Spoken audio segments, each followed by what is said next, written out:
Hello and welcome to my channel. My name is Billy, and in this video I'm going to be doing a wrap-up of all the books I read in January. I read 5 books in January.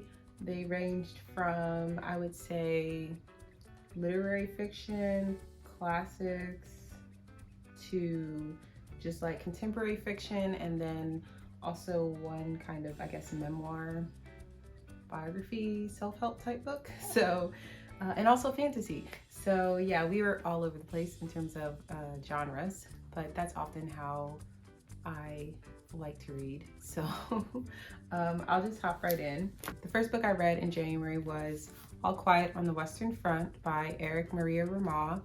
I actually did a book review video on this book, so I won't go too in depth in this wrap up, but this is a World War I story. It follows Paul, who is a German soldier, and it's about his experience on the front line in the trenches of World War I. And this author actually served in World War I. He was a German soldier, and so I feel like you really get a realistic account of the war, and he doesn't glorify the experience at all.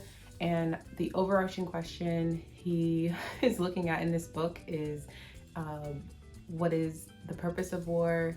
Is it worth it in the end? This month, I also read the sequel to this, which is The Road Back.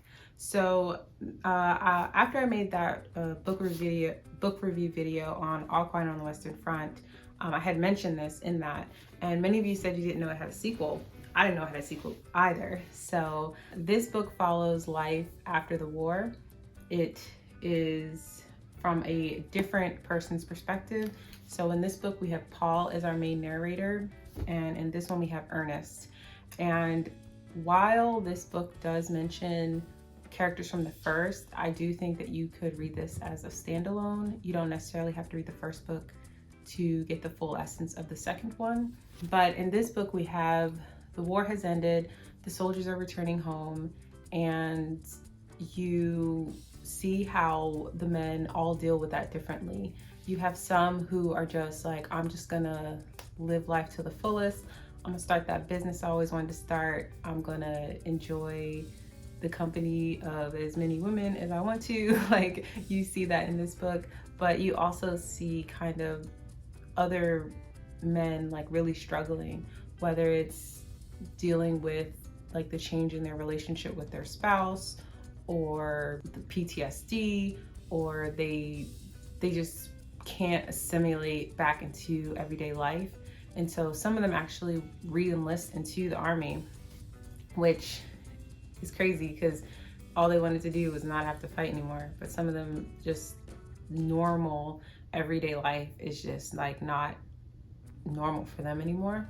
Another big thing in this book that is really surprising is in the first book, Remarque really talks about like connection and the camaraderie between the soldiers. And unfortunately, you see that kind of deteriorate a little in this book when people get back into society, because all these men are from different, social classes and social status, and you see how suddenly all that matters again, and that makes it so like they don't have the same type of bond that they did having serving on the front.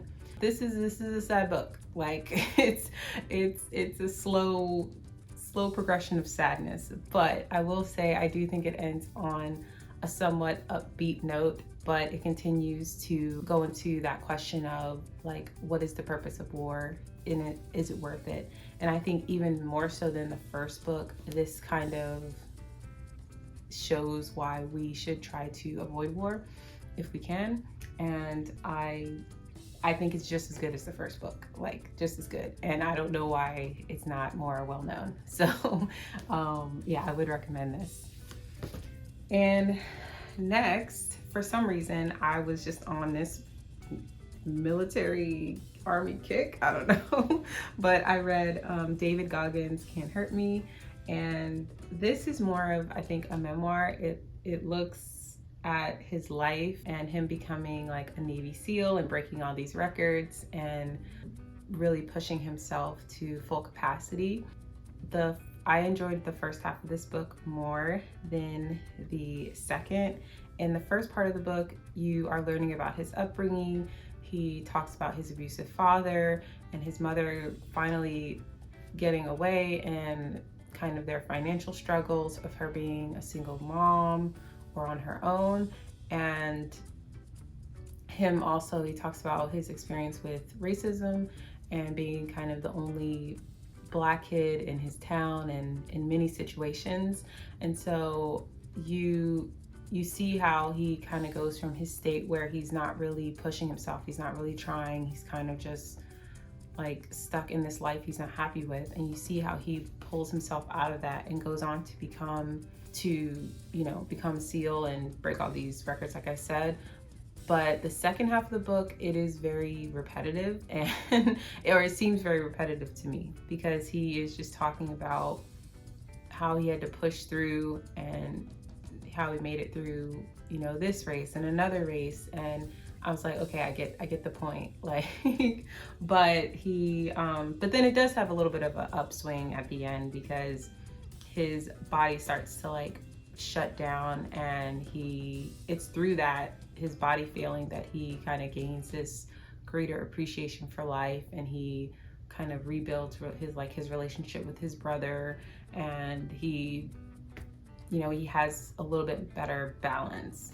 So yeah, I think this is a good book if you're somebody who is an athlete, a runner, or wanting to get some motivation to overcome some type of physical endurance type thing. I think this is a great book for that. But I also think it's a good book if you're just if you want to read a memoir, you want to read a biography.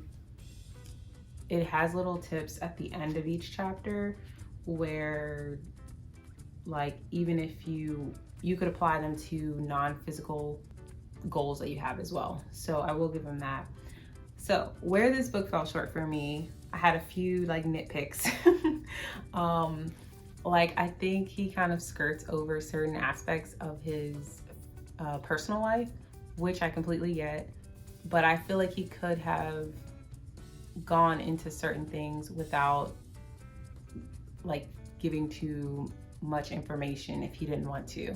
So there's a point where it's like his third time taking the test to become a SEAL, and he finds out that his ex-wife, who they kind of been hanging out, is pregnant, and so he's gonna have his first child. And so he's going into this training, and he thinks like, I gotta make it this time because I have a family I have to support. I'm gonna be a father.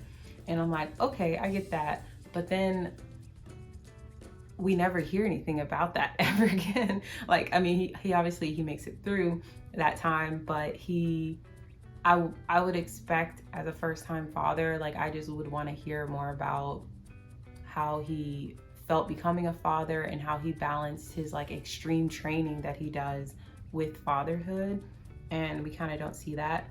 And then another thing is, he will just skirt over his relationships ending. So he'll just say like, at this point, me and so-and-so were no longer together, or at this point, me and so-and-so had split. And I'm just like, what? Like, because he'll say like, oh, she was there for me, she was like my, she was at this race for me, and she was taking care of me, and she took me to the hospital. And like, he'll say how his woman is there for him, but then he'll just be like, oh yeah, and then we weren't together anymore. I feel like he could have gone into it without going into it. And he analyzes when he fails a race, he analyzes what he could have done better when it comes to his training for things. But I don't feel like he analyzes when his personal relationships don't work. And like I said, I don't need all the details, but it would have been interesting for him to say, I learned this from that relationship, or I learned this about myself, or that about myself.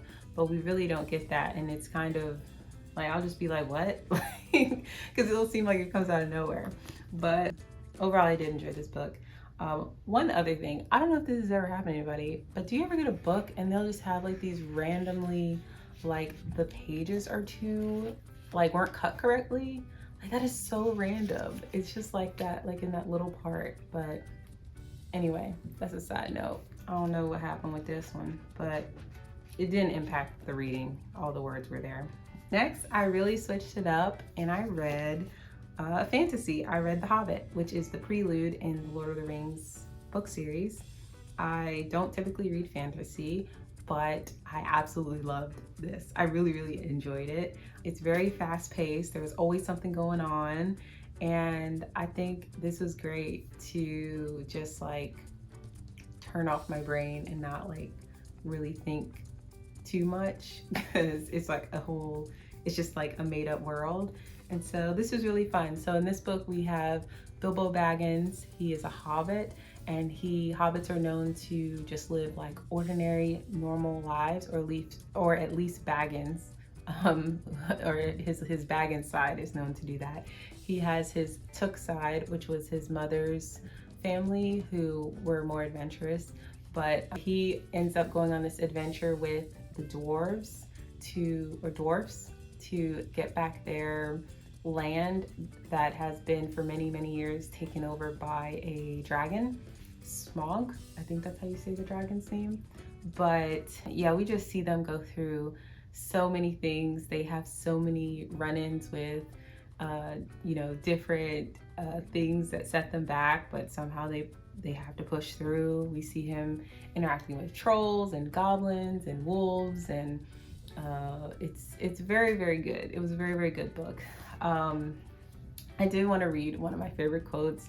I didn't really annotate this or tag it up too much, but one of my favorite quotes is a line that the dragon says when the dragon is talking to Bilbo. And the dragon says, "My armor is like 10-fold shields, my teeth are swords, my claws spears, the shock of my tail a thunderbolt, my wings a hurricane, and my breath death." So I just thought that was my favorite line in the whole book. But I'm really looking forward to reading the 3 Lord of the Rings books. I think the next one is The Fellowship of the Ring. So I got these in a box set from a used bookstore. So I'm looking forward to reading the next one. So yeah, I don't usually read fantasy, but I did really enjoy this. So if you're someone who is a fantasy reader and you have any other recommendations that are kind of in this same vein, I think I want to like explore this a little more and get into it. So please let me know. The last book I read in January was the Pepsi Cola Addict by June Alison-Gibbons. This book, I don't even know where to start to describe it. The back of the book says this is about this boy named Preston who has an addiction to Pepsi Cola, and he has to choose between that and this girl he likes, Peggy. But I don't know if that's a really accurate description of this book. I really think it's more about Preston dealing with his abandonment issues. Like, his dad died, and so he really doesn't like people leaving him.